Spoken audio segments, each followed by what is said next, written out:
sim racing is all about precision, but do you really know where you're losing time? Your braking, throttle control, and racing line. Every detail matters, but without the right data, you're just guessing. This is where RACEDATA gives you the edge. Instantly analyze your lap data, see exactly where you're losing time, and make real improvements. Know your weaknesses, fix them, get faster. Stop guessing, start improving. Try RACEDATA today.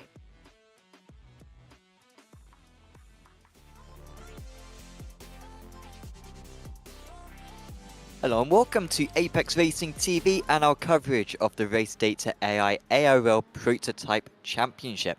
Tonight we head to Sebring for round 5 of the season as we approach the midway points of the championship. And of course, after the 12 hours at the weekend, the drivers 100% knowing every crevice of this Florida circuit as it acts as pretty much the final race that these drivers will have to manage in these prototype cars around this track for, well, what they will be hoping for a few months after, like I said, rattling around this place constantly over the past 7 days. My name is Sam Fitzpatrick. I will be bringing you this stream alongside Luis Araya, who is bringing you this stream on our YouTube channel today. And we're currently in qualifying. We've already had the LMP2 drivers set their qualifying laps, and we've now got the GTPs to set their qualifying laps as well. But before we go trackside, let's have a look at the championship standings going into this round. And of course, already 4 rounds completed this season. It's a 10-round championship, so we're getting a pretty good complexion of what the season's going to be like. These results or these points not including the drop score, so do take them with a grain of salt, but they are fairly reflective of what the standings are. And it's Norbert Tamas who's really the man to beat. Antonino Segre has been very consistent. He's up there in 2nd place as it stands. Blaž Trojský with a poor round back at Portimao. So when you take into consideration the drop score, he'll bring himself back into contention, but he really can't afford a bad round. And Richard Jepp doing very well up there in 4th place, really been hammering home those consistent results. In the GTP AMS at the moment, we have got Julian Retzi, 9 points ahead. The championship in that spreading out a little bit. We had the top 4 separated by just 3 points going into the previous round, but a good round for Retzi last time out has helped him pull away in that championship. He's ahead of Crawford and Maltrek and Jurette. In the LMP2 Pros, it's been a very mixed up season. We've so far had 4 different winners. None of them were Aston Wilby. He hasn't won a race so far, but he's at the top of the standings with 149 points. Matthew Crisp has won back at Le Mans. Figueroa has won back at Monza. No, apologies, he has actually won twice as Figueroa, so we've only had 3 different winners. Figueroa winning 2 races, but also missed a round.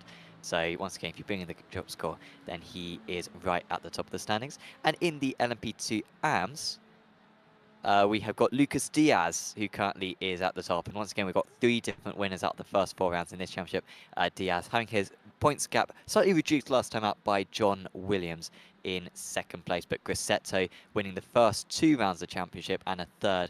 He missed the last round, so he dropped to 4th place. We can also look at the teams as well. In the GTP teams, we've got Manatee Racing at the top, but being closely followed by Absolute Motorsport and Virtual Drivers by TX3. And in the LMP2s, we've got Alcantech currently at the top. But this is a super close one. Alcantech barely ahead of Max Speed Racing and Effect Simulations in 3rd, and Alcantech by Brinkrow in 4th, and even Effect, the other team, in 5th place. Really looking competitive in those LMP2 standings. Both Pro and AM drivers representing those teams. And with the field being so mixed between the Pros and the AMs in the LMP2s, it's really anyone's game come the Teams Championship. But let's have a look at the standings at the moment in this qualifying session. And, well, in LMP2s, it was all about... it was all about Siegman in the LMP2s. Sorry, I'm trying to get my head around the standings because, of course, the GTPs have only done 1 lap, and of course, this is the first race we've done in this series since the update.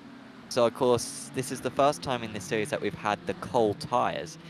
So, a lot of the GTPs have put in a lap time already, but the LMP2s are still well up on the standings because that first lap in the GTPs is so slow. With the cold tyres. let us know in chat, of course, if you have had to experience the cold tyres and what you think of the new tyre model. It's very easy to jump to conclusions within the first couple of days of trying it, but it's really only after a few weeks that we're going to have a proper complexion of exactly how positive the change is. We'll give a quick shout out as well, of course, to Apex Racing Team's YouTube channel and a video by Marcus Solholm, which was posted last week, which goes into some depth about the tyre model and yeah, how positive it is. But yeah, a couple of weeks now that we've had it, and yeah, the drivers sort of getting their heads around it. But that timing tower is going to change a lot. Pretty much all the black and green times are going to change a lot, are going to move to the top of the standings, but you can see in the LMP2, Siegman at the top of the standings. Very impressive qualifying for him ahead of Figueroa and Graf. It was Diaz ahead of Mercer and Williams in the LMP2 AMS. But now we've got some representative times in the GTPs, and it's currently Favre who is at the top. However, I seriously doubt Tamas really put in a representative time there. Retzi, the amateur driver, that's what the green represents. He goes to the top of the standings now.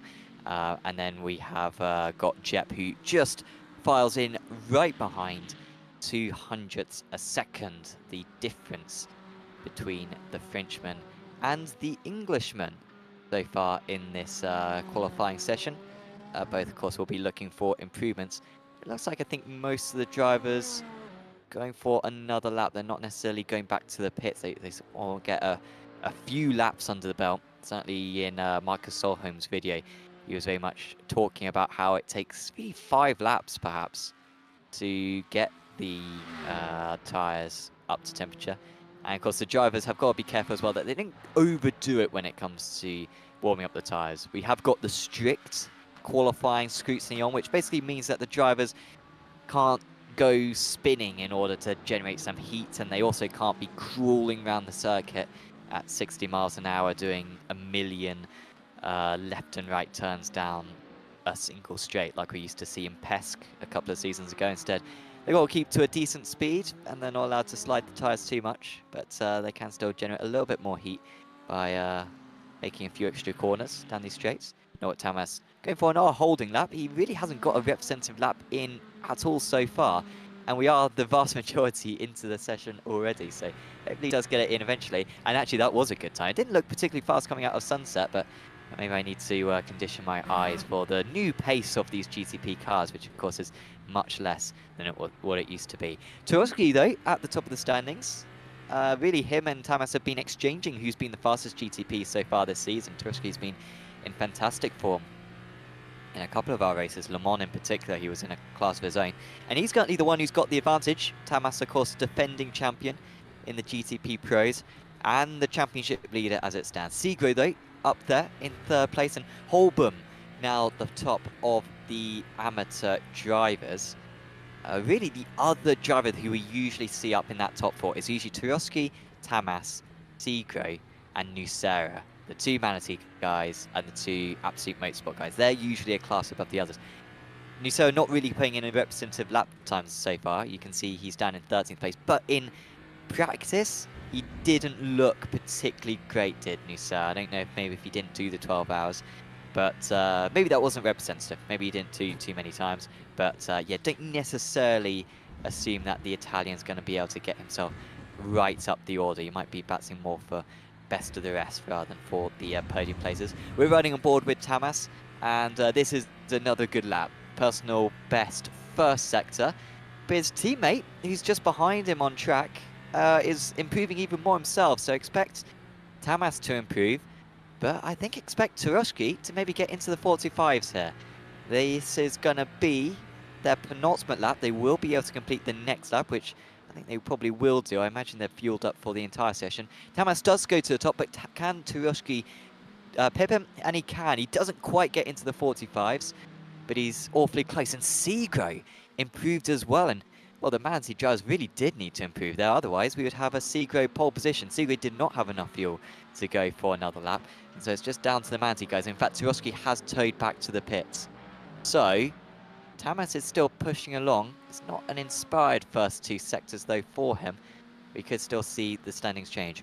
GT moving to the top of the amateurs as well. So him and Crawford improved. Holborn not able to improve on his last lap. So the Swede goes from first to third in the standings. As the 20 minutes is up, the checkered flag is out, but the drivers are allowed to complete the lap that they start. So there's still an opportunity here for Tamas, but his first 3 sectors on this lap are not improvements. And I think this is going to be a mediocre lap for him. Salipa is going to improve. I don't think he's going to get close to the top 3, but he's going to... Wow. My goodness me, Diogo Salipa has pulled off, I think, the shock of the season. What a lap from Diogo. That is quite incredible. The driver who sits 7th in the championship did manage to score a podium in the very wet Algarve circuit, but besides that, has not really been challenging for those top positions. But that is quite something that he's been able to pull off right there. And he is on pole position.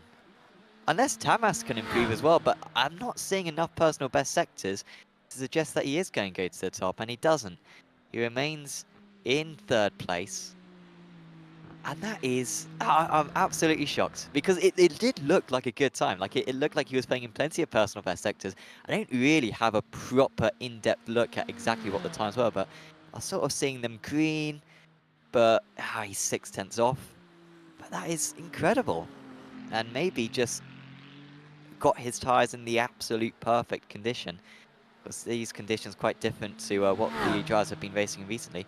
Prieto, was it Prieto or was it Malchek? I think, sorry, just improved to 7th. And Cabral improves to 15th, so he gets himself ahead of Leon and Nucera, who really struggled. I hope Nucera takes the start because he didn't get a proper lap in that qualifying session. So that is the checkered flag waving. We'll go to the grid in a bit once the session ticks over. But in the meantime, of course, I can give a shout out to our title sponsor for this championship.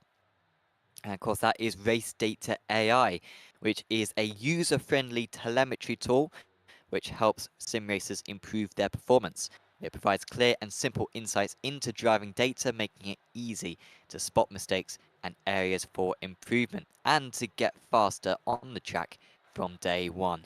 As a sponsor of the RACEDATA AI ARL Prototype Championship, they are very proud to support the sim racing community and help drivers achieve their best. And of course, just for signing up to the series as well, the drivers got a free subscription, and actually a little bit of a extra incentive for the drivers to set the fastest lap of the race is that they get an additional 3-month subscription to RACEDATA AI for getting those fastest laps. So big thanks to RACEDATA AI for supporting the championship. They've also put up a bit of prize money very generously as well. So do check out the link in the description below because, yeah, we really do appreciate their efforts. And particularly if you've been a driver in the series, yeah, redeem that subscription that you've got. The details are in the ARL Discord. And yeah, it's just a really good opportunity to find a bit of easy pace on iRacing or other sim racing games as well, because RACEDATA AI is yeah, multifunctional between different platforms. So let's go to the grid then, and it is a shock. It's Diogo Salipa of Focus Racing on pole position. What a lap. Blaž Turovsky in 2nd place, arguably the favourite, perhaps, albeit Tamas actually starting from P3. That's often a better place to start than P2, so Turovsky's going to have to be watching his mirrors for his teammate. Sigo lines up in 4th. Prieto is top of the amateur drivers ahead of Julian Retzi. Then it's Christian Malchek, Benoit Favre, Paul Crawford, Cedric Holborn, Richard Jepp. He'll be disappointed with that one, Jepp, but really do expect him to probably get back into the top 5, honestly, by the end. His race pace is always very strong. Then it's Zoltan Bedo, Nathaniel Wilkins, Oliver Pettersson, Cesar Cabral, Leo Leung, Simone Nucera, Ludovic Juret, Ethan Marone, and new driver for the series, Janos Gebhardt for Bolt Esports. So best of luck to Janos. He is 2K iRacing, but I think has taken part in previous seasons, but this is his first race of the season. Then in the LMP2s, we have got Fabian Siegman at the top of the stands, followed by Benjamin Figueroa. Simon Graf lines up in 3rd. Then it's James Ibram, Enric Andre. Then it's on top of the amateurs, which is a little bit of a difference to normal, actually. You usually have one of the amateurs on the front row of the grid. We've had amateurs take pole, but yeah, it's actually DS down in 6th place for this one. He is ahead of Mercer and Williams, Crisp, Pala, Ooms, and Wilby. Then we've got Gussetto and Half the Darson. Half the Darson did not set a representative lap time. Gussetto, strangely far down the order. He's one of our best amateur drivers, also one of our best Italian drivers. And so far this season, got 2 wins in the first 2 rounds in the amateurs, then 2nd place in the 3rd round. The only reason why he's not at the top of the standings is because he missed the previous round of the championship. So very unusual to see him so far at the back. And so I think there's going to be plenty of changes. Him and Half the Darson are a couple of the most experienced and most competitive drivers on the grid, as we see the drivers trying to do as much form as possible. Of course, there's no sort of qualifying scrutiny, so if you did that sort of movement in qualifying, you'd get a black flag. You'd have to return back to the pits because, as I have learned, trying to warm up my tyres in the Porsche GB Championship at the weekends, if you're going slower than about 80 miles an hour or 100 kilometers an hour, maybe it is, and you're weaving, then yeah, you get a black flag. So they're allowed to do it though on the formation lap. It is no problem, but it is going to be a very potentially chaotic first lap, this one, because of the cold tyres. I'm not entirely sure how it works with the LMP2 cars, but for the GTP cars, it is very demanding. Of course, they've got the extra power as well, so a lot to deal with for the GTPs, but it is more realistic. That is the positive things on that, and we have given them the full formation lap in order to help them get as much temperature in the tyres as possible. Often we wouldn't do that, and you can really see the drivers trying to work away as much as they possibly can.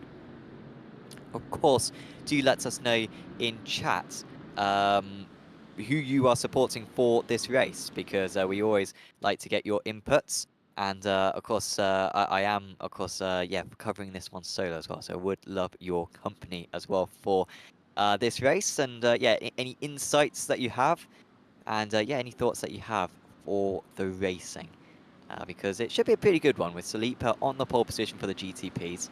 And like I said before, honestly, probably not the favourite for the race. You would usually put the pole sitter as the favourite, and it was a very good pole lap for him. But really, it came out of nowhere, and unless he has just got an absolute mega set, maybe from his Sebring 12 hours efforts, he will struggle to hold on to the lead of the race. And of course, Fabian Siegmann on pole position for the LMP2s, and so far this season, Siegmann having a tough time of it. There's actually 9 LMP2 pros, and he's 8th. So he missed round 1. He didn't finish round 3, as many drivers didn't. That was the wet Portsmouth round. He did finish on the podium, though, 2 other rounds, and he has got a pole position already, but really hasn't been able to convert it. So really best of luck for Siegmann. And even though he is way down the standings, I wouldn't rule him out of the championship. If he can go on a strong run of races with the drop score, which is included, he might have a chance. But yeah, he wouldn't really need to win today to do so. So here comes Salipa then. He is allowed to launch anywhere past the bridge. It's his control as to when he decides to go. The green flag goes, and now we are launching. Salipa brings us to the green flag, and he leads to turn 1. Norbert Tamas, who may have got underneath Balash Jarosky, and he has. The Manatee teammates switch round, and that's the exact start they needed. A little bit wide for Salipa. He's going to have to go defensive, but it looks like he's held on. For the LMP2s, we have got Siegmann still holding the field, and once again, he can go anywhere past the bridge. So he holds him. Figaro trying to get the jump on him. He holds it much longer than we did in the GTPs, but it's a strong start for him, and it's a strong start as well for his teammate Simon Graf. Clearly coordinating something there, the teammates, and the man who started in P3 has immediately gone up into P2. Great start for Enric Andre as well. He's gone from 5th up to 3rd, so that is a phenomenal start for the Effect Simulations drivers. And yeah, a little bit of a poor start as well for John Williams a little bit further back, but fantastic stuff there for Team Hussenfeld. They're clearly in strong form today, and a lot of coordination there to convert that 1-3 in the grid into a 1-2 on lap 1. But out in the lead, Salipa did manage to hold on, but it is so treacherous.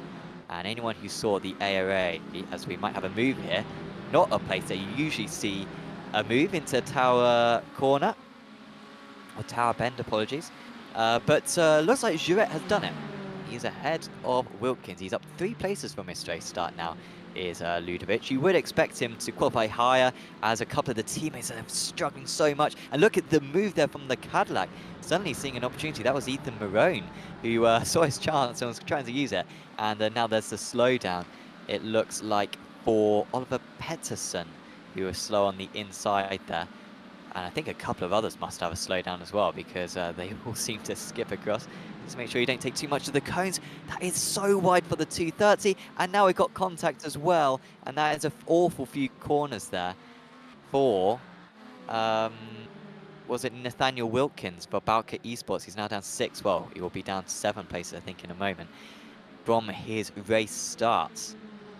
But the cars are just, yeah, almost driving in wet conditions on those opening lap, and they're just having to absolutely crawl around. And even on this lap 2, it will be tricky for them to get the temperature that they need. There's our race leader, the Portuguese Diogo Salipa,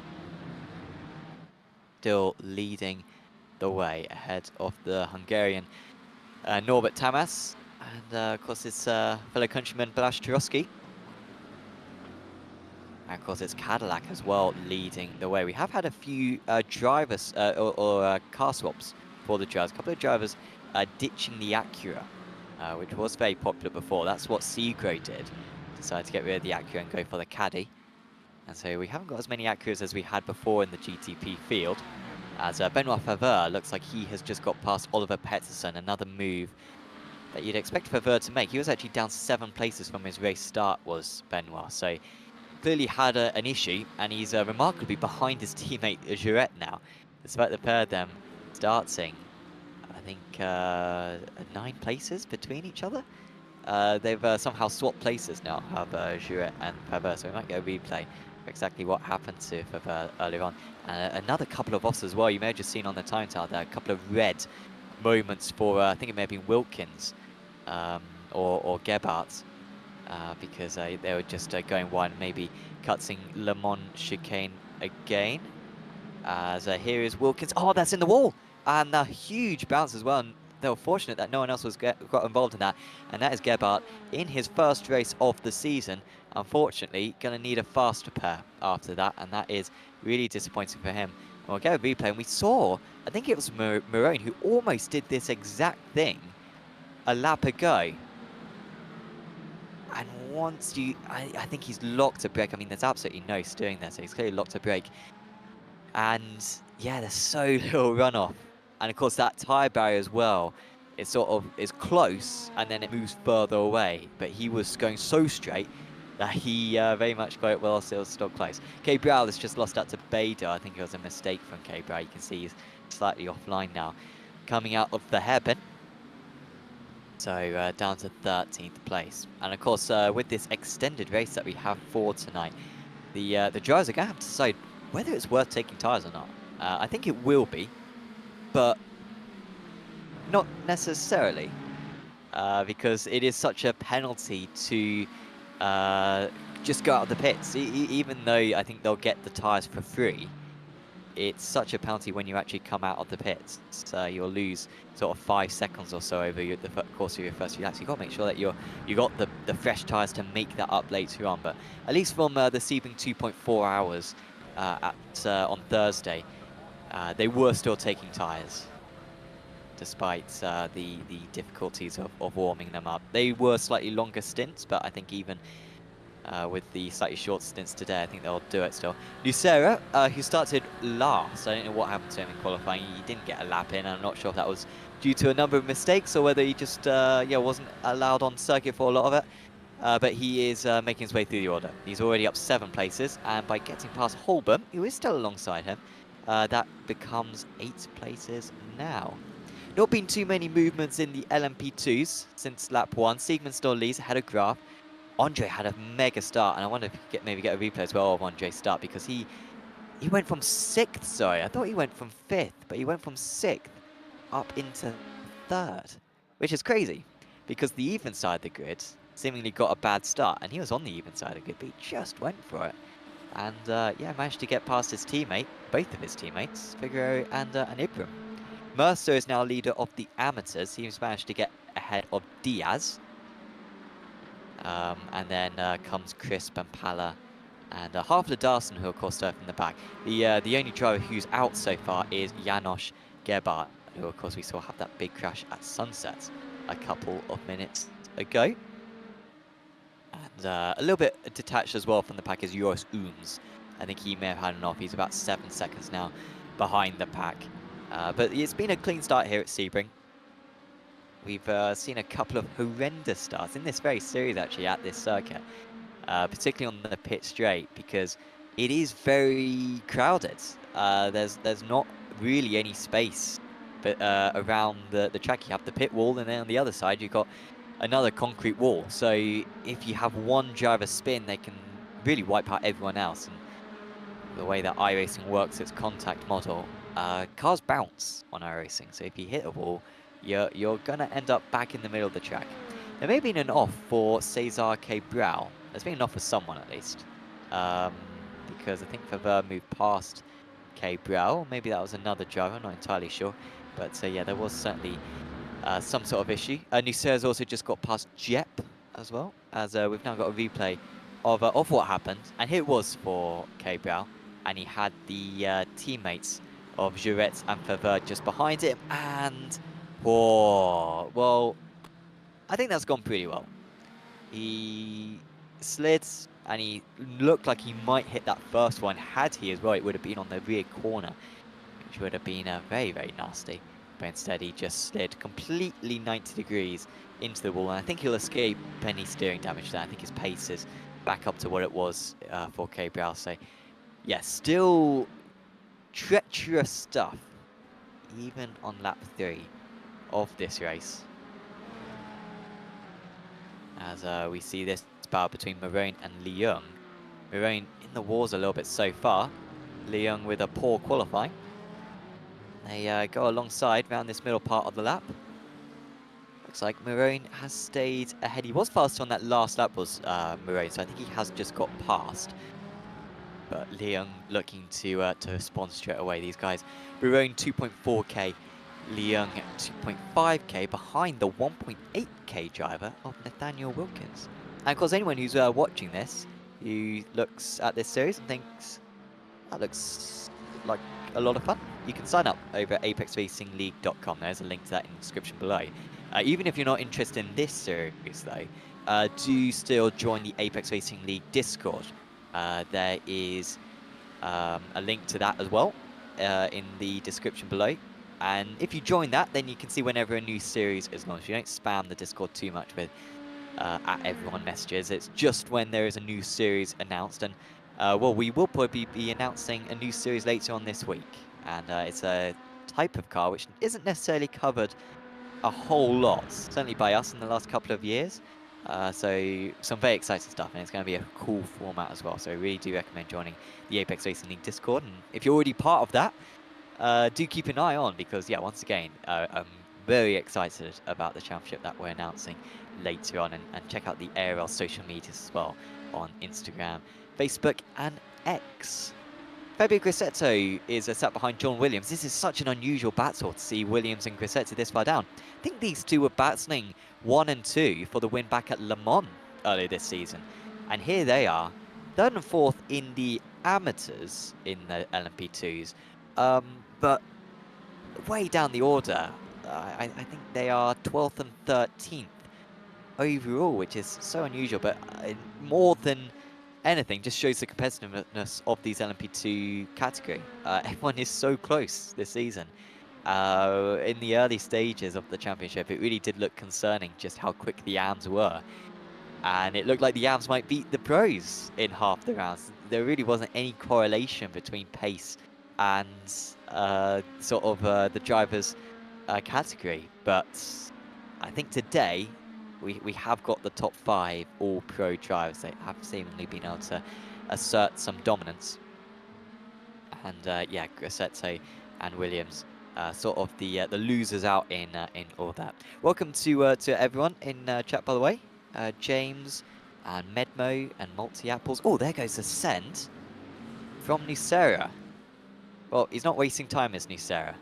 He's about 10 seconds off the lead, so keep that in mind. Keep that in mind for an hour's time, because then we can, if the gap is less than 10 seconds to the lead, in an hour's time we can go, well, if it weren't for whatever happened in his qualifying, he could have won today, Nusa, but if it gains, then maybe he wasn't in play regardless. But he's really moved through the order well, and it's not easy to make your way up through the order when you start that far back, but he's managed to very successfully do so. Beidou moves ahead of Crawford. That's for 4th position in the amateurs. Or is that Crawford actually attacking? Just having a look at the sector times, and yeah, maybe it's, yeah, maybe Beidou has been passed on this lap. But yeah, it is yeah, very close between the pair of them. And yeah, so it was Beidou just getting past Crawford. So yeah, he's up into 10th place and now trying to pull away. Of course, they've got Favre and Jurette just behind as well, who are probably going to pass both of these drivers. Jurette is an amateur driver, Favre is a pro, but their pace over the past few laps has been fairly irresistible. As there goes another move there from Nice. He's getting them done at maybe slightly unconventional places. Do the second part of Sunset that time for him. And he's now found himself ahead of Julien Vettis. The gap's up to 11 seconds, so it's a little bit more time in the traffic there. And now he's got to, yeah, set the best outs he possibly can over the next hour. He's got a bit more time than usual. This is one of our extended races that we have for this season. The other one back at Le Mans, as Favre, by the way, has got past Crawford a little bit further back. We're running on board with Antonino Segre, staying very close to Blaszczykowski, down to 0.4 of a second now, this gap. But this is a tough to overtake circuit. It's maybe not necessarily the first one that comes to mind when it comes to tough to overtake circuits, but I think that's partially helped by the fact that Formula 1 doesn't come here. When you think of tough to overtake circuits, you think of your Monacos and your Singapores and maybe your Barcelonas as well. And I'm sure in a weird universe where this is on the calendar, and maybe it was in 1 year, I'm not entirely sure, let me know in chat if it has been the host for F1 back in like the 60s or something, this track. But generally, because it hasn't hosted F1, I don't think it's necessarily associated, but it is really tough to overtake around this place. You haven't got any mega long straights, and at the end of the straights that we do have, you don't have big braking zones. Sunset Bend and Turn 1 are at the end of the 2 long straights. Retty has had an issue. Oh, that's bad news for Julien Retty, and he drops behind his teammates. And he has... Well, I think he's hit the wall there. The front of the car looks alright, but he certainly had to reverse. There it was, he'd just been overtaken by Nucera, and he was being chased down by Malchek, who moves up into 7th. And there was the spin, and you know what, he didn't actually hit the wall. So, had a, oh, he had a bit of an awkward rejoin. Probably a good rejoin, a safe rejoin. He didn't reverse too far onto the circuit. But it would have been useful had he had like a traction control off button, and he would have been able to spin up the tyres and maybe get that going a little bit quicker. He drops down to 13th place, so yeah, all the virtual drivers by TX3, an awful day for them. Because Retty and Favre both have had issues which have dropped them down the order, and Jurette barely put in a lap in qualifying. So yeah, it's been a tough time for them. They're all still in the race, and they might get back to sort of their rightful positions in what is, like I said before, an extended race this evening, but not exactly the route that they wanted to go down. There is, of course, our leaders in each of the classes: Salipa, Preto, Siegman, and Mercer. And of course, if you want to see slightly more detail about what's going on out on circuit, do check out the live timing link in the description below. And then you can see, yeah, exactly what the class positions are, and the positions all the way down to 30, well, technically 34th, but there are only 32 drivers still going. Holborn, unfortunately, retired from the race. I wonder if we get a replay of that. I'm not sure what happened to Cedric Holborn. He was looking strong in qualifying as well, but he's out of the race. And, of course, Janosch Gebhardt, we saw what happened to him earlier on. He is also out of the race. Oh, Crawford went straight on. But we get a replay of what happened with Holborn here in the Sim Race Sweden Cup. Oh, high speed. Oh, there's not much left of that Ferrari now. That was nasty. And you could sort of tell when we sort of went to the replay just before turn 1, it was clear why he had to come back to the pits. We're going to get a replay now of what we just cut away from before with Crawford. Another driver to lock his tyres. Did he make the corner? Oh, that is very close for Paul Crawford. And he gets no damage. He's fine. He loses 2 seconds. But that could have easily been the front left caved in, the rear left caved in. But instead, he barely needs to think about it. Puts it out of his mind and continues on in the race. Here's side by side. Beidou versus Favre. Favre, a pro driver. Beidou an am, but Beidou holding on. And of course, the drivers do get points for their overall position. Because, yeah, it's a much more fair way of doing it. So if you're an amateur and you can beat a bunch of the pros like Prato's doing, you really get rewarded for it. Rather than potentially being an amateur driver, beating a bunch of the pros, maybe even win the overall race and you're a minute clear of the other amateurs and 10 cars ahead, and instead you get no benefit. Oh, Favre now with a slide. Looked like Beidou sort of overshot it initially, and then Favre came rushing on the scene. Charette is now closing back in. Charette had lost a little bit of time by dropping behind, being held up by Crawford. But that slide for Favre means that the 2 of the virtual drives by TX3. Oh, and that's round for, well, that's Crawford again. He's struggling out here, and the tyres are most definitely back up to temperature, but it is so tough. And of course, Paul doing a lot of sim racing work for Motorsport UK. Organises a lot of events for Motorsport UK, and of course, do check out the Motorsport UK sim racing events. I think you get a membership, and it gets you into a lot of events. Paul does a fantastic job at organising all of that stuff.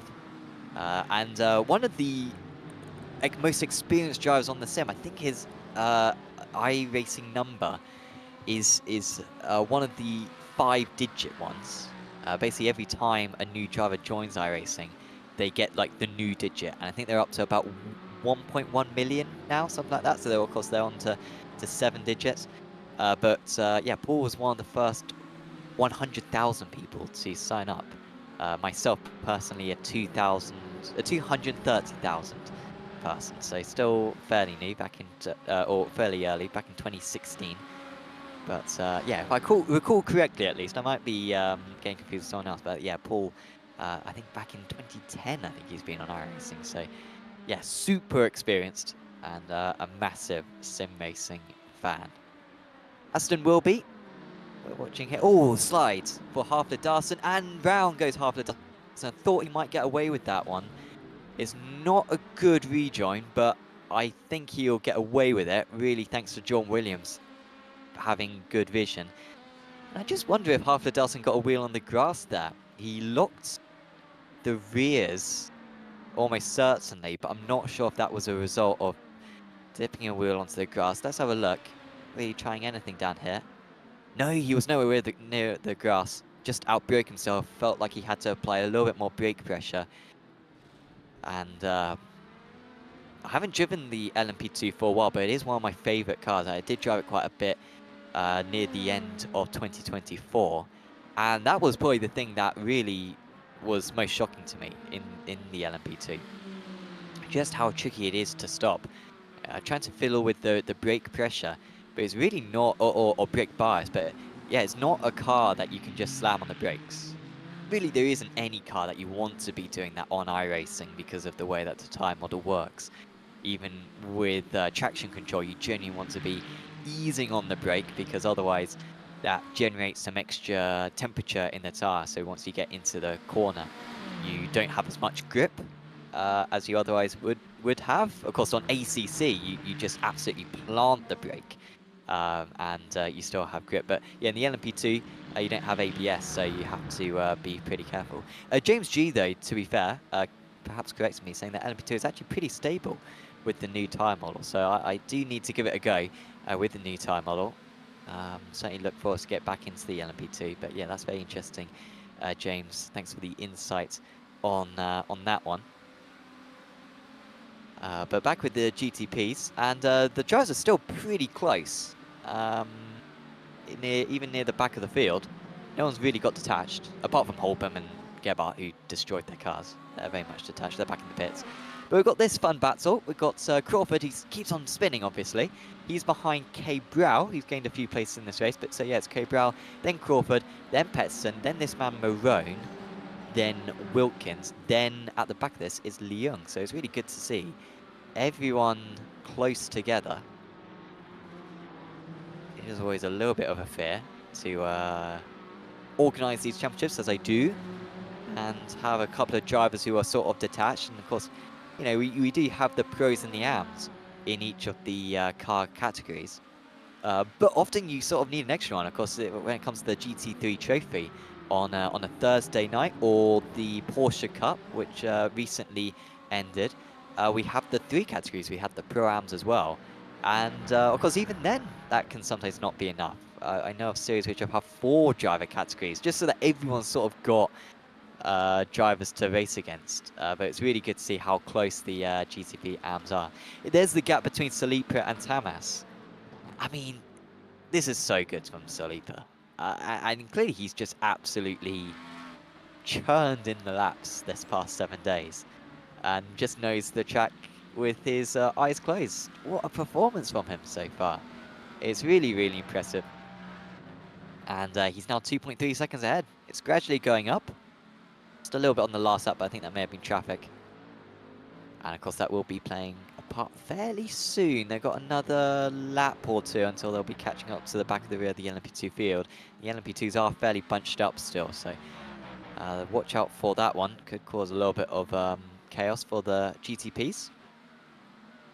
And by the way, I think Leo Leung has managed to get past Nathaniel Wilkins further down the order. So any Leo Leung fans, any Hong Kong supporters will be pleased with Leo managing to get up into 17th place. And can maybe set his sights on Ethan Marone over the next few laps. As Crawford, after his spins earlier on, he's not recovering. This is a difficult round for Paul Crawford. He's not particularly enjoying it right now with his spins earlier on. And yeah, just trying to recover the best position he possibly can. But yeah, it's looking more likely that he's going to drop down the order than drop up, or whatever the opposite of drop is. Fall up, or rise up, there you go. Still got 50 minutes to go of this broadcast, so it will get worse than this. Crawford then, still holding on, 4/10 to a second. But yeah, Leung is actually catching up to the rear of these guys, so this is the closest battle on track. We've also got Beidou, who might be overtaken by Favre. We saw Favre catch up to Beidou a few laps ago, and it really looked like he was just going to catch and pass him immediately, but Beidou did a great job there, holding him up for, I think, about 10 minutes or so. But Favre has eventually got past. Beidou will sit in the draft now. And anyone who's knowledgeable on the GTPs, I'd love to get your insight on the draft model for the GTPs and the LMP2s for that matter as well, because I do know that the air has obviously been reworked for this build. And I know that mainly affects the cornering speed, but yeah, I would be curious to know if it's affected the slipstream at all, because the GTPs do have a very small slipstream. The LMP2s, it's ridiculous. It's the worst thing about the LMP2s is the lack of draft. It really does make racing really tough in the LMP2. Makes qualifying absolutely imperative. But yeah, let us know if it has changed. I don't think it would have done, because in the previous build, the slipstream didn't seem to change, and there were aero changes as well back in Season 1, and the draft seems to be as weak as it was before, so I think it is just the cornering. Yeah, Paul letting us know in chat. Thanks, Paul, for tuning in. And yeah, still letting us know that's there's still no drafts in the LMP2, so a little bit of a shame. Marone is alongside Pettersson, and this is Marone getting past Pettersson. And he's passed. So Pettersson was trying to get past Crawford, obviously. But it's Marone who's taking advantage of his inability to pull off that overtake. And is now up into 15th place on track.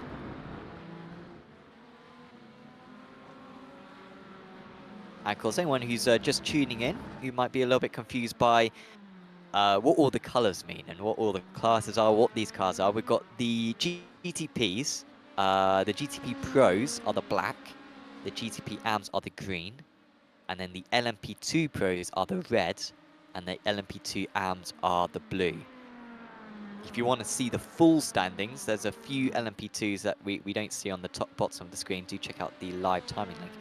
Favre with a little bit of a mistake though, just a moment ago. Or maybe he didn't.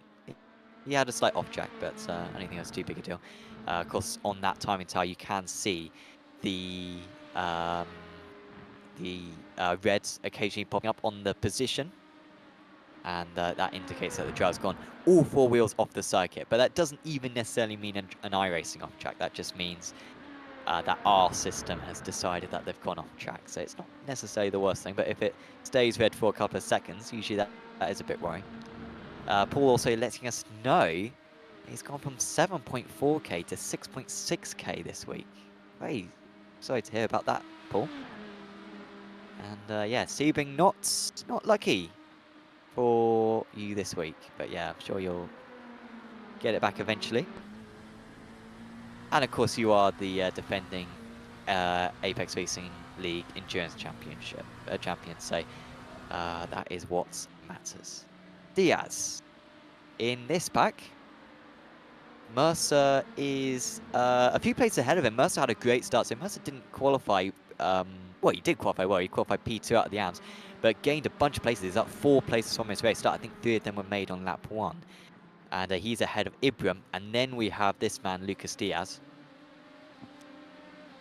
And of course, Diaz, in the championship going into this round, was at the top of the championship, ahead of Williams, who's a little bit further back. Williams is 13 seconds behind these guys, so not a good day for John Williams. Oh, here comes a move.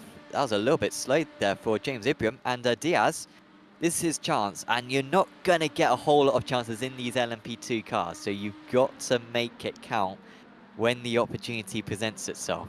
And that's what he's trying to do. He's got his car alongside, and that is a real nice move there.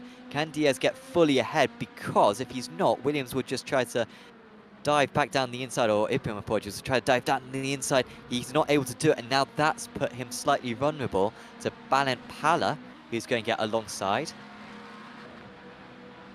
And once again, it's all about trying to get a full car length ahead so you can cover off the next corner. Really good job there, though, from Ibram to carry the speed around the outside, and he manages to hold on. Near the front, though, Balázs Turovsky has towed back to the pits, and that is massive news in the context of the championship, because Turovsky was Tamas's main rival in the championship, and he's already had 1 bad score at Algarve, and it was with an LMP2 car. Now, he was racing him pretty hard, so that's the 392. Ooh, you know what, I slightly looked away, and then, I mean, how do you find that barrier? Oh, and the great avoidance from, I think that was Nucera, who's actually just gone back to the pits. So hopefully Nucera didn't lose control. I think Nucera was all right, but I think that's a scheduled pit stop for Nucera. That is absolutely gutsing. And we'll get another replay of it. And it was all the LMP2's fault, wasn't it? That is... Oh, that will be a massive penalty. Yeah, that is... Yeah, that's pretty bad.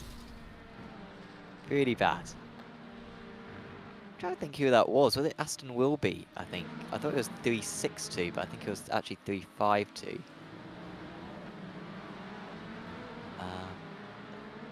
And yeah, I think it was Wilby, so...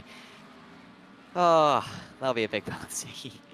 Because he's just ended another driver's race. It does happen, but yeah, you need better awareness than that for Wilby. And yeah, maybe a driver who didn't do Sebring 12 hours because, yeah, you're not going to last long in a race with maneuvers like that. I'm sure the apologies will be sent post-race, but that is that's dreadful news for Turoshki. Like I said, he already had a bad score, and the drivers do get one drop score this season.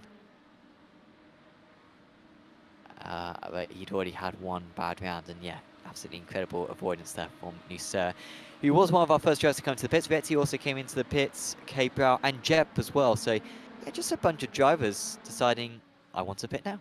I'm not entirely sure why.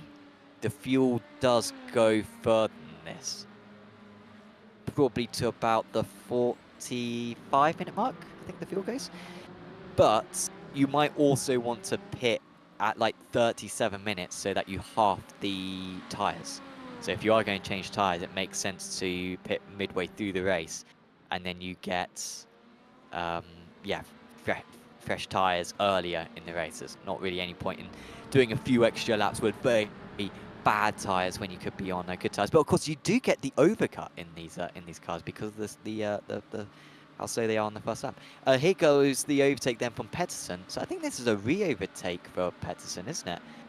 And both of these guys got past Crawford, so I think I missed that with Crawford. Yeah, Crawford had a rubbish previous lap, so Crawford behind Pedersen.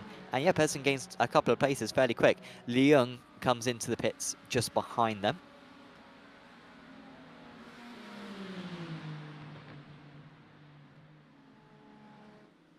And yeah, here's a couple of our drivers who have already pitted.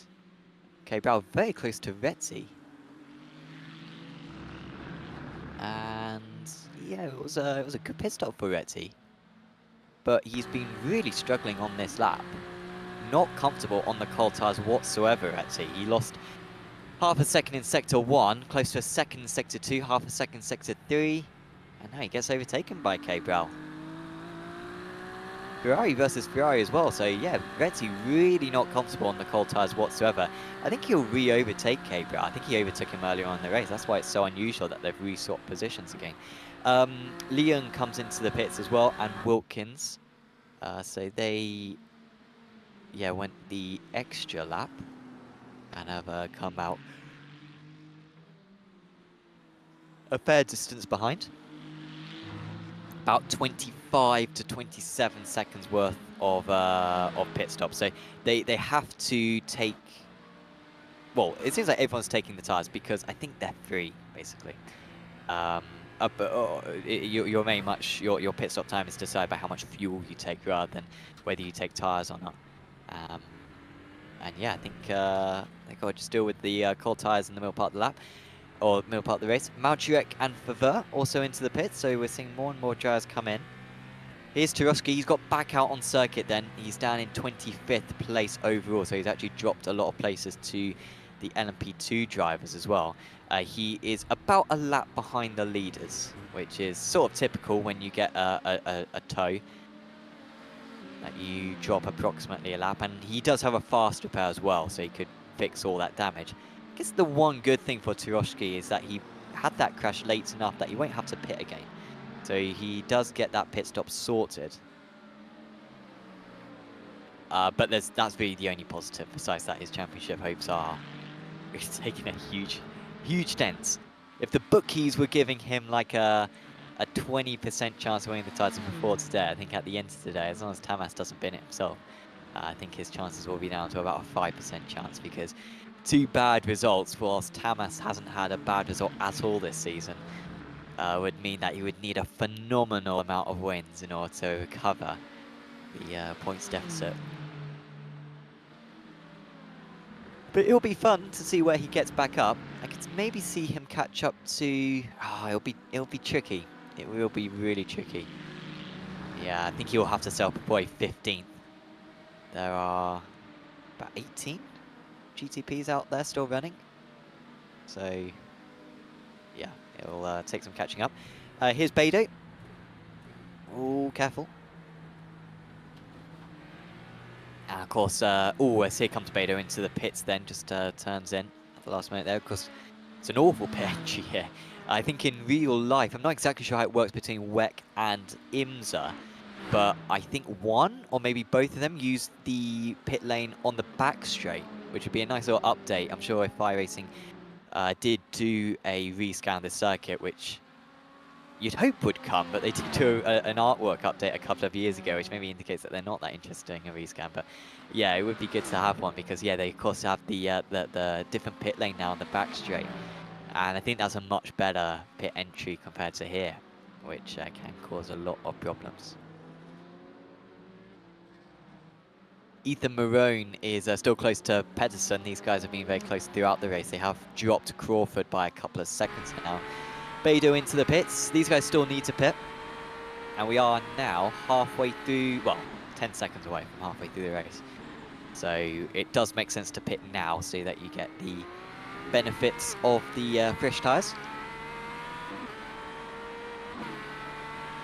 But of course, if you're one of these drivers, you might want to go the extra lap because, yeah, with the fresh tyres that the drivers have got to suffer for the first couple of laps, you get an overcut, so you could get track position. Of course, once you do come out of the pits, you're going to be on cold tyres yourself and might be a sitting duck. But it is worth thinking about if you feel like you can keep the driver behind for a couple of laps, even when you are on the cold tyres.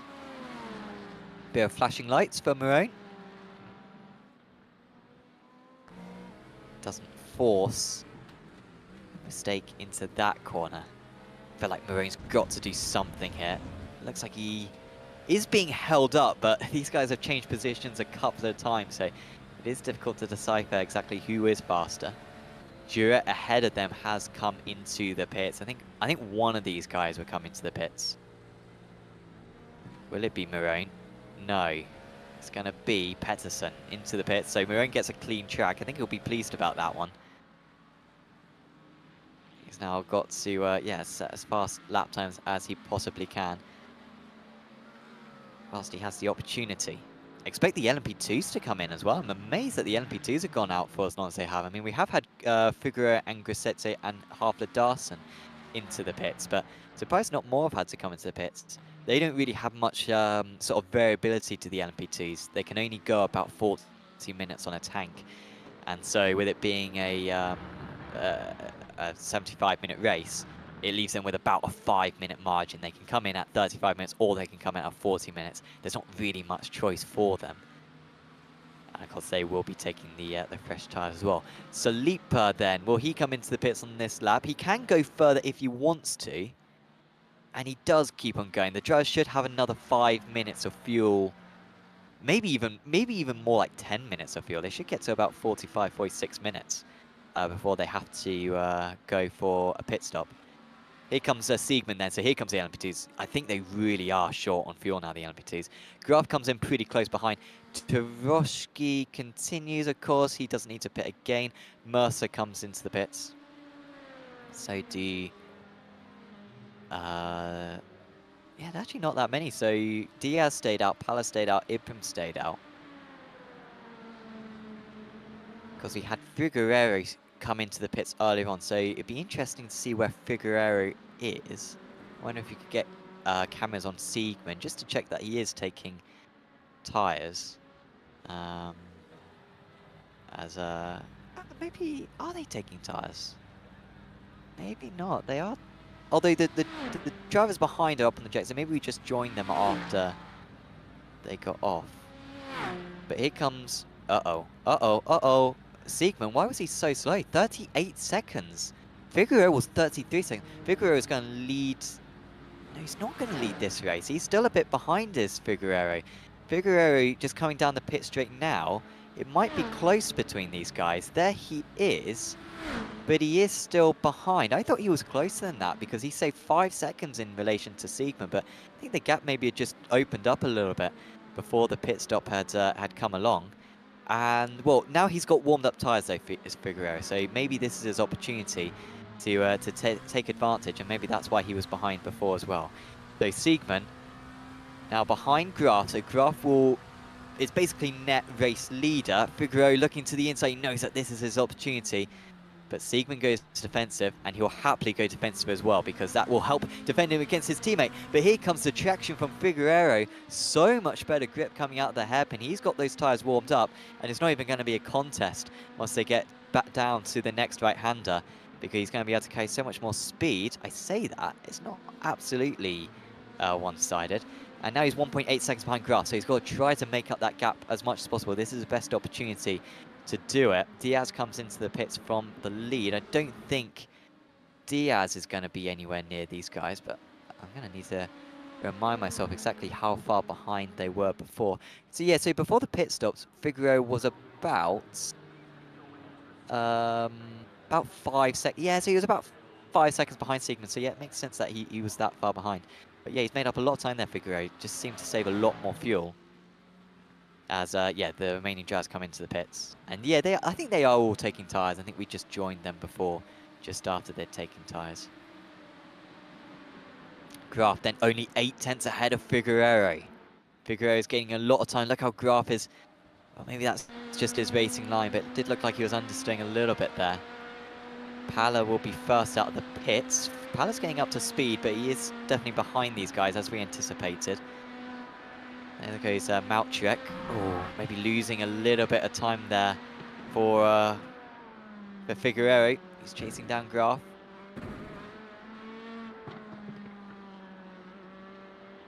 And then, so it's in the LMP2s, it's Graf, Figueroa, Siegmund. So Siegmund's gone from, so Graf's gone from second to first, Figueroa third to second, Siegmund first to third. Then I think behind that it stayed all the same. Andre lost a little bit of time, but Pala still 5 seconds behind. He's ahead of Mercer. I think those two were the same way round before. And then it's Ibram. Oh, Pala's gone straight on. There he is. Not just straight on, he's done a 180. And that's a good rejoin from him. Let's see the replay then for Pala. And that pit stop sequence had worked well. He was ahead of Mercer, he was ahead of Ibram. And he's another driver, he's just locked the rears. That time it looked a little bit more sudden. But of course it is the cold tyres most likely. And something that these drivers haven't had to deal with for a while. And they really are having to deal with it now. So in the lead of the LMP2s then, Graf has maintained the gap now. Oh, that's off for Jep. Is that Jep or is that his? No, yeah, it was Jep. Off the track. I don't think he's going to lose any places because of it. He was a little bit by himself, quite far behind Maltrek, and a decent gap ahead to Favre. But here comes Figueroa, the gap now to 4.5 tenths of a second. A little bit of traffic behind as well. How's that going to mix things up? Figueroa knows that this is his best opportunity to get the move done, even with half an hour to go. If he can't make it in the next next couple of laps, he's probably not going to get it done in the race. Because, of course, he was being driven away from in the first stint as well. Maybe that was because he was saving fuel, but I doubt that would be part of his tactic. I doubt if you're half a second behind, or 5 seconds behind, that you're saving fuel. I think that's just a pace thing. There goes the GTP of Jep. And you can see how good the LMP2s are on the brakes. That's he can close up. That certainly lost Figueroa a little bit of time there. He lost out because in the braking zone. Meanwhile, Graf was overtaken just on a straight.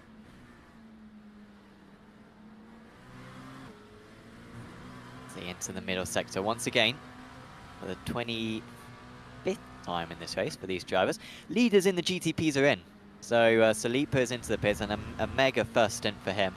And it looks like a clean pit stop as well for Salipa.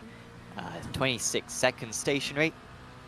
And he will stay ahead of Norbert Tamas and still in the lead of this race. So he's on course for potentially the Grand Chelem or the Grand Slam.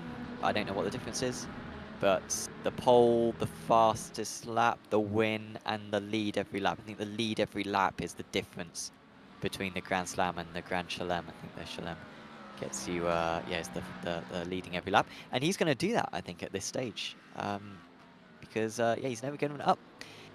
Nucera now up into third place, of course. Very boring race for Nucera. He qualified way down the order and was 11 seconds behind by the time he got through the pack. He is now 20 or 17 seconds back. So, oh, that's wide. Or is that Jep again? No, that's Crawford, but Crawford hasn't pitted yet. So Crawford going as far as he possibly can on these tyres. And it does seem like they're past their best, because he is struggling a little bit out there.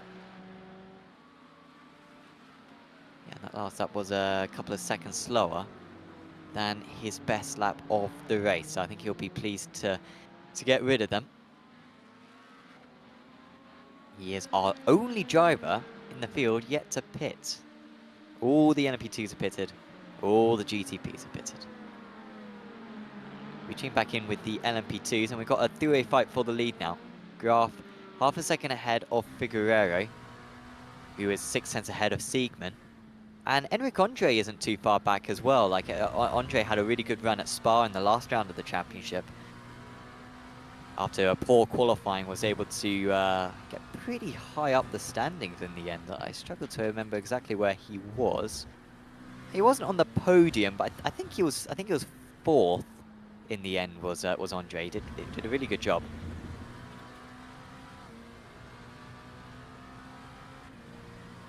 And so yeah, he's looking to back that up. Would be matching his result from last time out. But yeah, you can see the three leaders only just in front of him. Siegman taking a slightly different line, very different line than the other two. Crawford finally into the pits.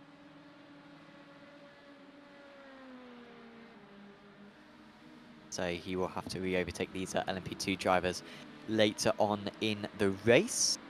We'll give another shout out, by the way, to our title sponsor, of course, for this series, RACEDATA AI. And if you are looking to get faster on iRacing, or on a couple of other games as well, I think ACC is one of the other games that RACEDATA AI covers, then do check out RACEDATA AI. Their link is in the description below. They provide clear sort of graphical insights into exactly where you're losing time in sim racing. So it's really useful. Their UI is super interactive and super intuitive, and it's a really like pleasant way to be able to see exactly where you're losing time. Because yeah, whilst it is useful to have that data, sometimes it can be tricky to get your head around it, but RACEDATA AI really does help you with that side of things. Give you very clear insights into exactly what you need to be doing in order to get faster. So of course do check out RACEDATA AI. Their link is in the description below. As we are watching Blaž Turovsky. Pit stops all done for Turovsky. He had to tow back to the pits earlier on after a huge shunt with a LMP2 car, which was most definitely not Turovsky's fault. What is going on here? Crawford, this is for position, but Crawford maybe wasn't signposting where he was moving on the track prudently. And Crawford, of course, only just came out of the pit, so he's on cold tyres. And so he really has absolutely no defence against these drivers whatsoever. So Pettersson also moves past. So yeah, Crawford actually managed to get ahead of Pettersson and Leung and Wilkins and Duretz. Was he behind all those drivers before the pit stop? Went longer, didn't have to go through that awkward stage of warming up the tyres, got ahead of these guys, but now he's going through that stage himself, and I think he'll be a bit of a sitting duck for some of the drivers behind. But Turovsky, how far up can he get? He's got quite a gap now to K. Brow, 16 seconds. I think he'll make up that. We've got 25 minutes to go, but I think beyond that is not going to happen. He's got 31 seconds to Beidou. Beidou's a very solid driver. He's only half a second to a second a lap slower than Turovsky, so I think that's going to be too fast. So Turovsky will get to 11th, which to be fair is better than the 15th that I thought he might get to earlier on. Really seemed like some of the drivers would be too far ahead for him to catch up to, but yeah, it's a little bit better for him than what I thought. Diego Sleeper, by the way, just saying some absolutely electric sector times. He's about to cross the line. I think he's almost certainly going to put the fastest lap of the race in. Yeah, he did, a 46.56. So Sleeper's got his tyres up to temperature in the front of the GTPs, and the gap now sits at 5.3 seconds.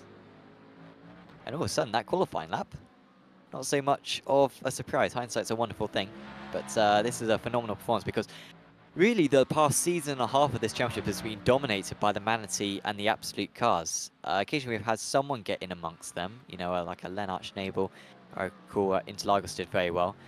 And yeah, occasionally another driver can go and challenge them, but Sleeper has not just challenged them, he has beaten them today and has been in a class of his own. Clearly much ahead of the other GTPs. And he just needs to keep it on track. And he yeah, should be sorted for his first race win in the season. It would propel him up the championship standings, of course. Not going to be in championship contention, obviously. He came into this round 7th place in the championship, but it'll get him ahead of Nucera. Yeah, maybe only 6th place, actually. I don't think he'll quite catch up to Favre. I think Favre will still just about be ahead, but yeah, it will be yeah, good news for Saliba. So we have to wait quite a while to see another driver in shot down the back straight. Drivers have generally spread out a little bit now, as the sun sets here at Sebring. It will be getting pretty dark before the end of the race. Headlights certainly in use now. Closest battle out there is Maltrek versus Jep. They're pretty close to one another. Jep. I'm trying to remember if Jep was ahead of Maltrek earlier on. I think he has just been closing that gap as the race has been going on, and he might be going for the overtake here. Moving alongside Maltrek. Very fair driver, very clean driver. Very consistent. And not fighting that one too much. So Jep is now up to 6th place. And to be honest, I think that's pretty much as high as he could have hoped. Prieto's had a phenomenal race. And yeah, Prieto's ahead of Segro. How... Has something happened to Segro, which we didn't see? I think something did happen to Segro. Yeah, about 8 minutes ago. So yeah, it would be interesting to see what happened to that. Because Segro was in a comfortable P3, obviously. And yeah, I think it was probably on the new tyres. And so yeah, here is what happened to him. And annoyingly, my replay has messed up. But I'm sure you viewers can see exactly what's going on. And once I sit on the YouTube stream, I'll be able to see what's going on as well. But yeah, issues for Segro, and that is why he has yeah, dropped down the order with that latest incident down at turn 1, as you just saw. And apologies, yeah. Oh, that was it. So sorry, I did see that one. And that was a mess, wasn't it? And that was the that was Halfler Darson then who towed back to the pit. So Halfler Darson, sorry, I didn't see as well. He was out of the race. And a big old turning circle for him. So that was so weird. That was like an LMP2 getting. Oh man, so it was actually the teammates basically called. So I think Grassetto tried to get underneath Segro because Segro was on cold tyres. And then Halfler Darson came bounding in and wiped himself out. Or not necessarily wiped himself out, I'm not saying it was Halfler Darson's fault, but certainly got wiped out. And yeah, Segro actually had to make an extra pit stop because of that. Take his faster pair. So yeah, really disappointing news there for Antonino Segro. Could he catch back up to Prieto though? The gap is 7 seconds. If the gap keeps going down like it did on the last lap, he's not going to. He only gained by 1/10.5. He needs at least half a second a lap. And you can see there the gap between the pair of them. And it has been well, because it went up initially, but yeah, you can see it was up at 7.5. But yeah, it's only come down by about half a second over the past 4 laps, so really only a tenth per lap that he's gaining. Oh no, Turoshki's had to come back to the pits. I thought Turoshki had enough fuel to get to the end, but oh, he's just hit the wall or something. But I guess he didn't. Maybe he didn't take fuel when he had his faster pit. I don't know why he wouldn't do, because he crashed about half an hour into the race, so he could have got to the end. There he goes again. It's only 12.15 seconds, so it's a tiny fuel stop. So he must have taken some fuel earlier on. Maybe he just, maybe his incident was just earlier than I thought, and yeah, the tank wasn't big enough. But yeah, that's a big disappointment there for Turoshki, because yeah, he was on course for P11, an easy P11. But yeah, maybe it will be 15th. That maybe my original call for him was correct. Certainly he's not going to catch up to these guys, Pettersson, unless Pettersson gets involved in an incident here as he tries to make his way past Matthew Crisp. Now, I believe it wasn't Crisp who was involved in that incident with Nucera earlier on, I believe, or with Segro earlier on. I believe it was his teammates, Grissetto and half a dozen, but I could be wrong. There goes Pettersson, that time using the power of his Acura to make that move. So he's now 1.5 seconds behind Crawford. Crawford's actually benefited a bit around that sort of pit stop sequence. He was falling back a bit before, but he's now back up to 12th place. He's not going to catch up to Cabral. Cabral having a good time of it, by the way. Well done to the Brazilian. We see him in a fair few different series on Apex Racing League. Took part in our F4 series as well, and our F3 series, I think, as well, Cabral, as well as this championship in the past. He very much likes the high-performance cars, does the Brazilian, and he's, yeah, very much controlling his GTP world today. Salipa, meanwhile, now 7 seconds ahead of the rest of the order.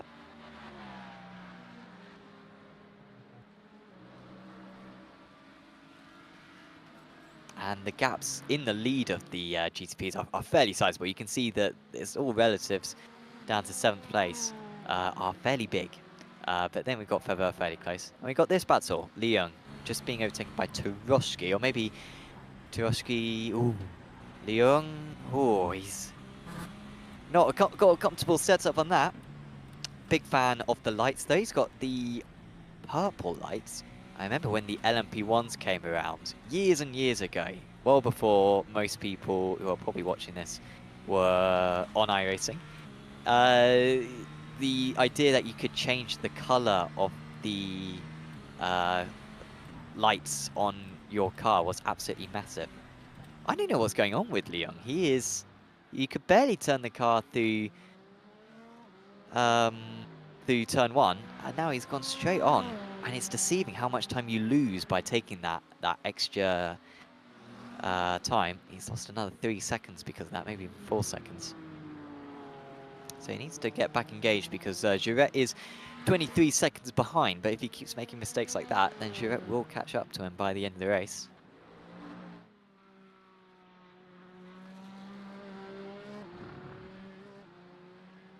In the lead of the LMP2s, we've still got Graf out in the lead, but 0.3 of a second. And honestly, from this distance back, I mean, he's 0.2 of a second back, Figaro. He'll consider a dive from here.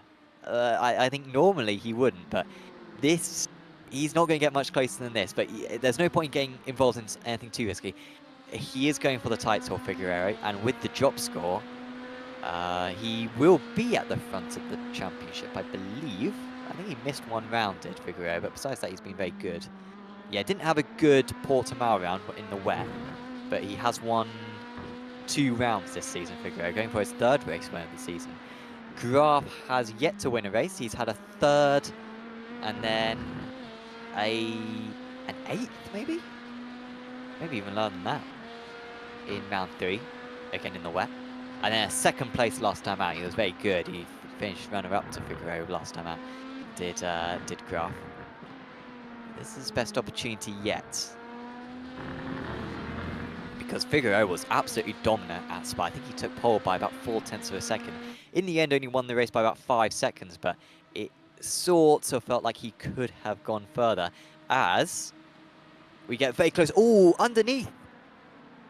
Almost the move for the lead there for Benjamin Figueroa, but also just as close to a disastrous collision between the pair.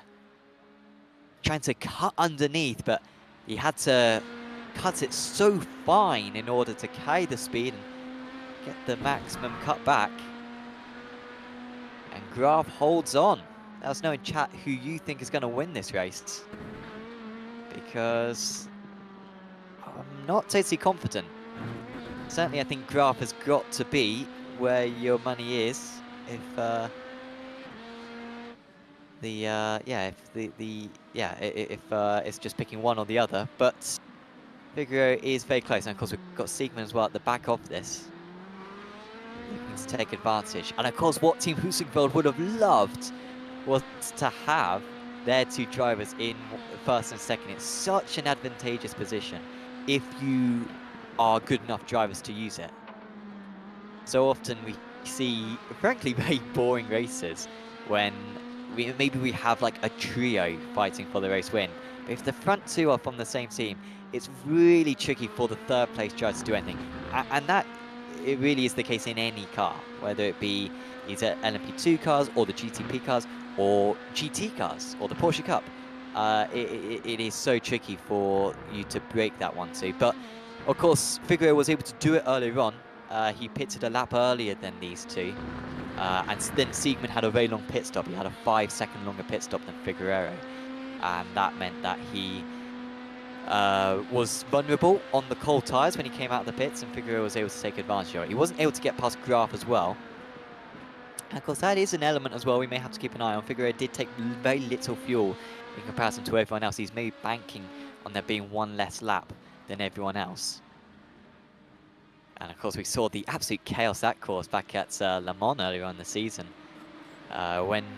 which was our last 75-minute race, where the drivers had to save fuel in order to get to the end of the race. But they thought they were going to have to save one lap of fuel. It turned out they had to save 2 laps of fuel. So when some of the drivers didn't save any fuel in their first stint, and they had to save 2 laps of fuel in one stint, some of the drivers were, such as Fabio Crissetto, were absolutely cruising around.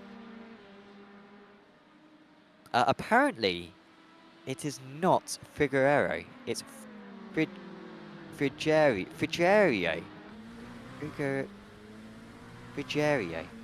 Well, thank you for that, Paul.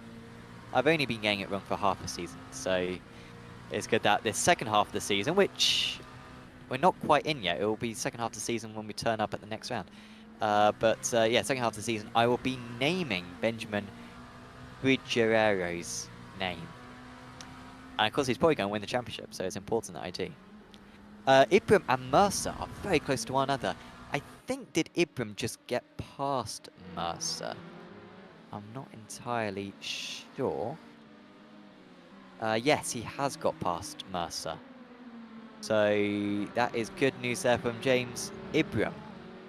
They're a little bit by themselves. They've got 7 seconds to will be behind.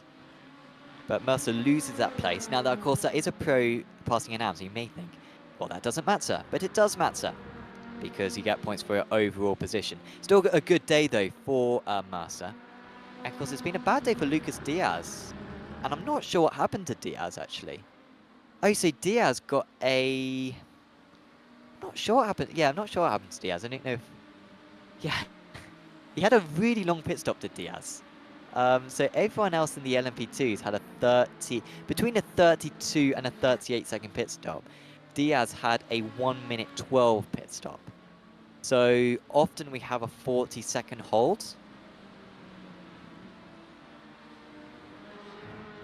Yeah, often we have a 40-second hold.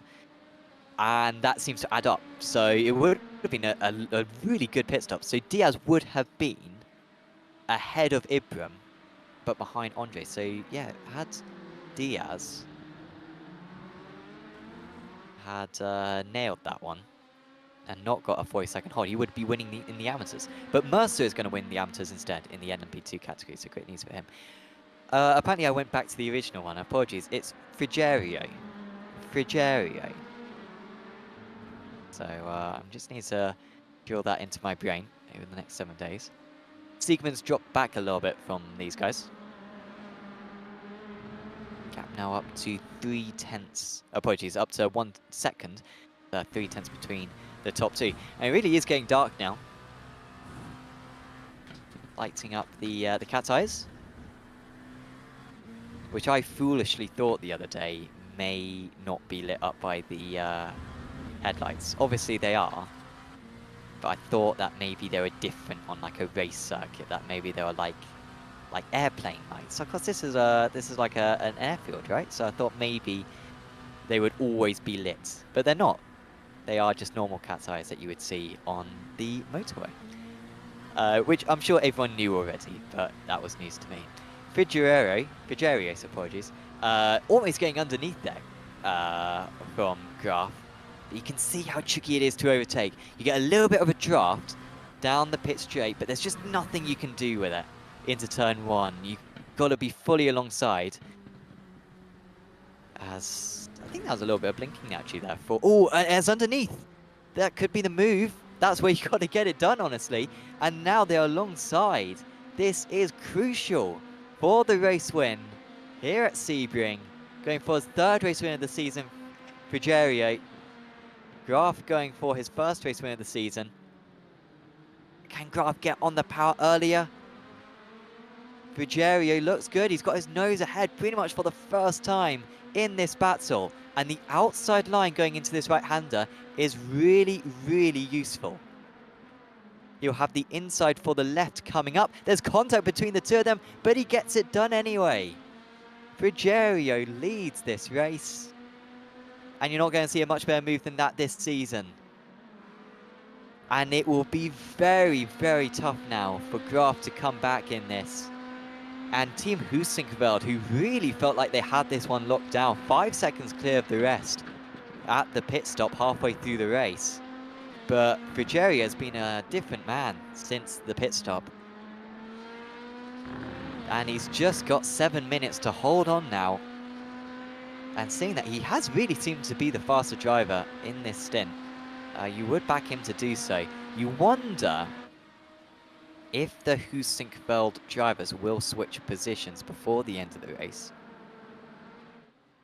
I say that actually, no, Graf is the one who needs the points in the championship. Graf is the one, if one of them is going to challenge for the title, it is going to be Graf, so it does make sense to leave Graf ahead.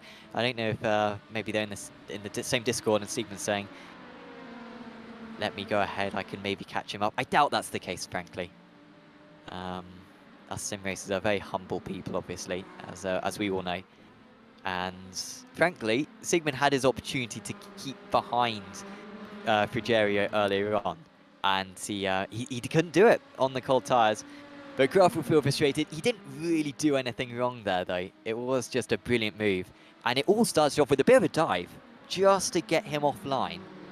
And it was, you know, out a corner, which is probably about 8th on your list in terms of potential overtaking spots around the circuit. But that's where you got to get it done in these cars. It's a wide turn into that corner. And even if you are a couple of tenths back, you can just, yeah, shove the car down the inside. Benoit Favre, by the way, has got past Christian Malchirek. Malchirek's lost a couple of places in this stint. It's not been the best time for him. And yeah, there he goes, Favre up into 7th place, because he had a spin. I think he was the one who spun at the one with the weird name. What's it called? Gendabian curve bend. So yeah, not a good time for him.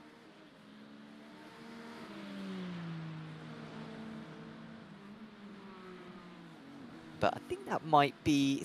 Are we going to have any more change? Well, Paul Crawford actually has caught up to the back of, say, Zarke Bell. Really does look like Crawford, who's been much better in this second stint. Maybe just like cooked his tyres or something in the first stint. I wonder if he like had his first spin and then the tyres were just wrecked for the rest of the stint, because he really did struggle after that. And then this second stint, he's been really good. And yeah, he's not far behind Gabriel.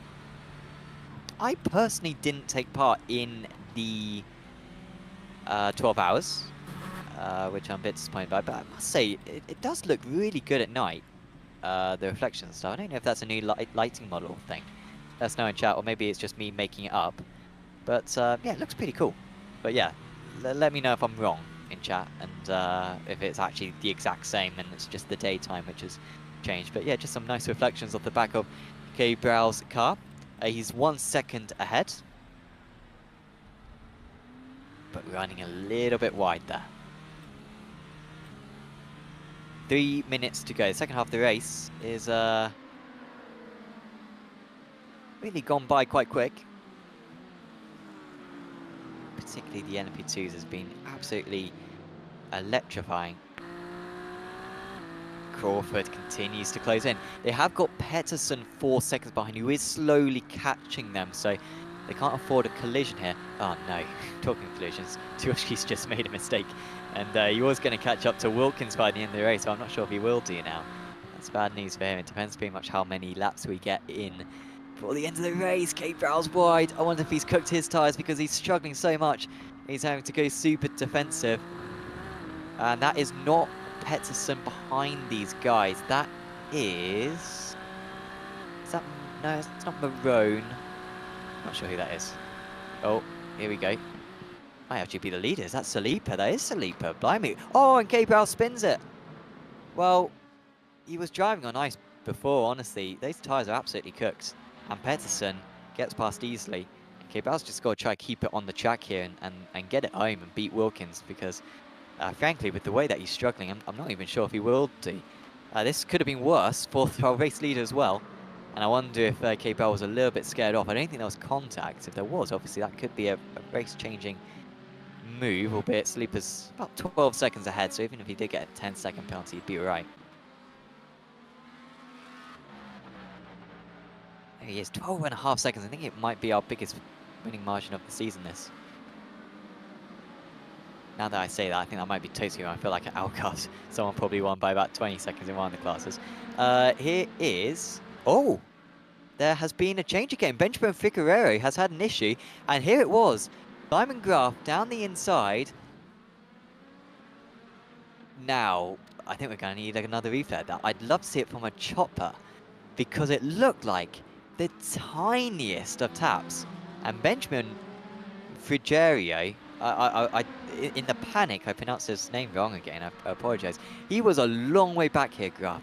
Now, is this on? He gets alongside. I think that's all right from Graf.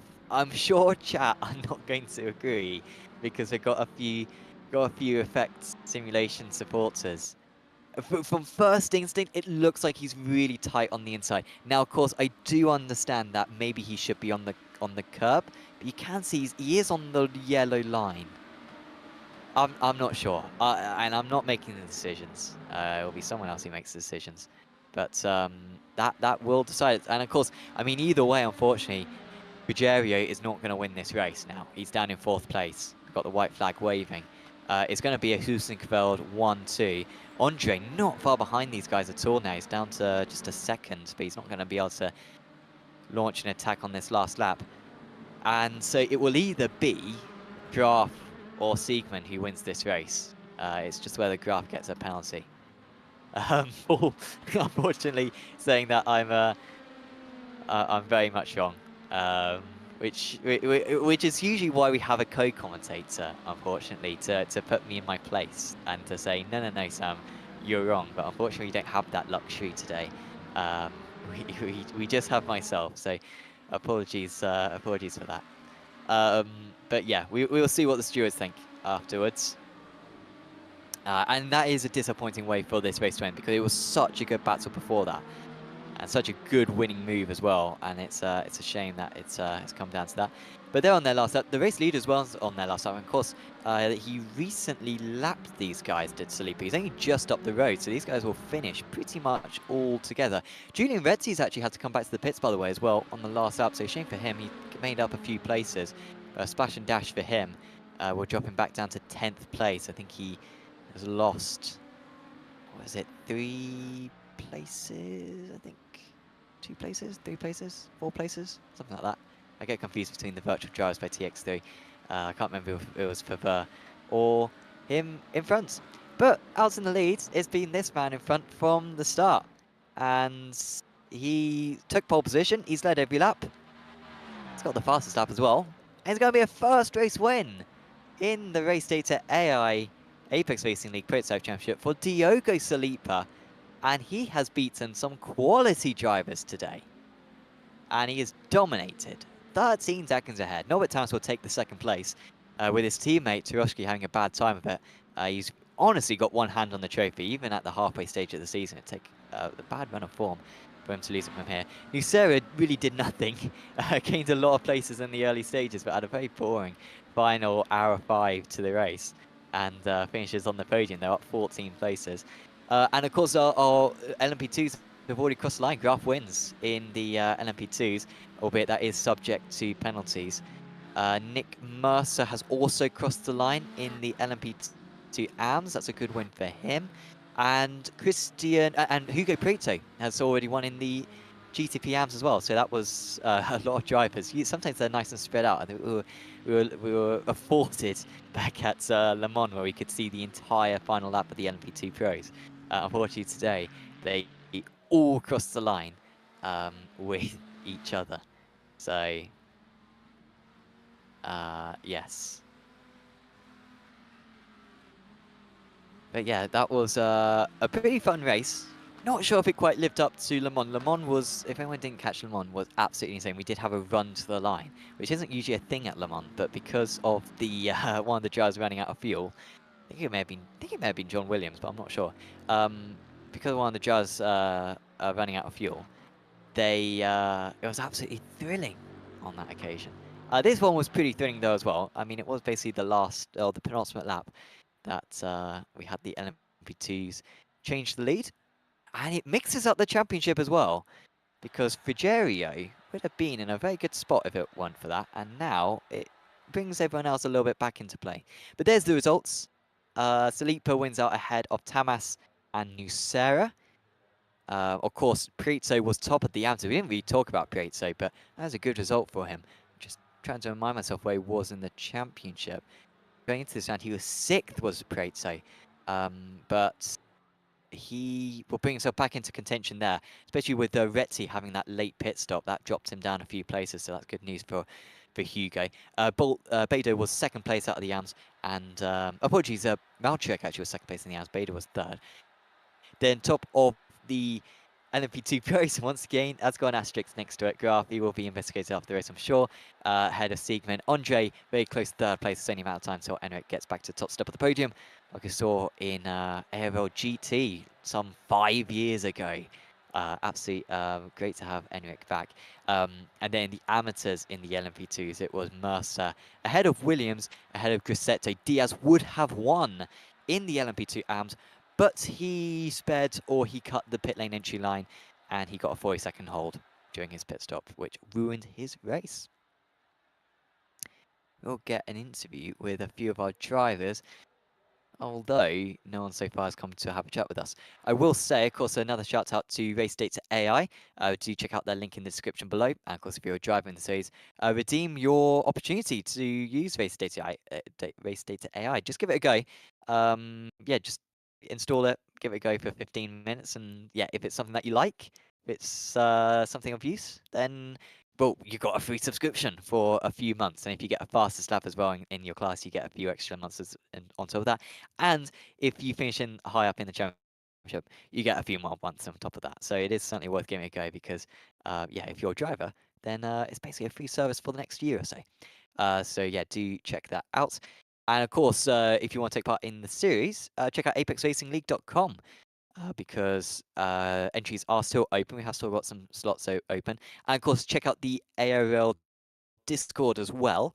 Another link to that, because we are announcing a new series later on in this week. And it's going to be really, really cool. One of our most ambitious series yet.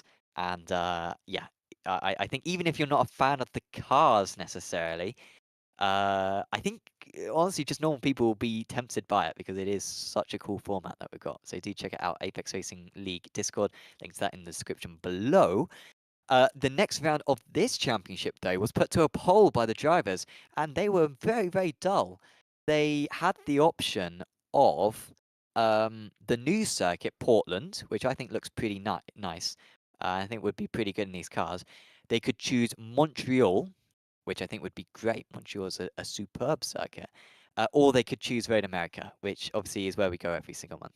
We gave them the poll, and they were boring, and they chose Road America. So Road America is the next round of the championship, because the next round of IMSA, the official stage, is Algarve, and obviously we've already been there, as will be etched into the drivers' memories from the absolutely sodden round 3 of the championship that we had. So we didn't fancy going back to Algarve.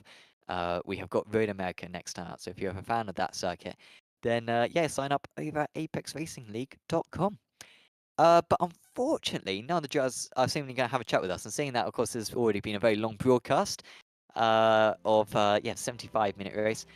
We will pretty much sign off. So, of course, if you've enjoyed this this video, please do leave a like on it.